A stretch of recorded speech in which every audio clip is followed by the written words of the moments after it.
ગુજરાતના દરિયા કિનારા વિશે, જેમાં ગુજરાતનો કુલ દરિયા કિનારો 2340 કિલોમીટર છે. કેટલો? તો કે 2340 કિલોમીટર છે. મિત્રો, અપડેટવાળી માહિતી છે.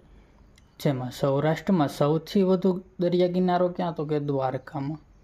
સૌરાષ્ટ્રમાં સૌથી ઓછો દરિયા કિનારો મોરબીમાં. હવે તળ ગુજરાતની વાત કરીએ તો કે તળ ગુજરાતમાં સૌથી ઓછો દરિયા કિનારો ક્યાં? તો કે નવસારીમાં આવેલો છે. ત્યારબાદ તળ ગુજરાતમાં સૌથી વધુ દરિયા કિનારો ભરૂચમાં. અને દરિયા કિનારો ધરાવતા કુલ જિલ્લા કેટલા છે? જેમાં લગભગ 15 જિલ્લાઓ જે દરિયા કિનારો ધરાવે છે. ગુજરાતમાં આવેલા દરિયા કિનારાની મિત્રો માહિતી છે.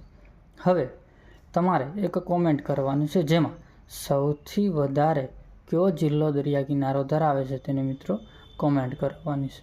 અને કયો જિલ્લો દરિયા કિનારો ધરાવતો જ નથી તેની પણ એક કોમેન્ટ કરવાની છે.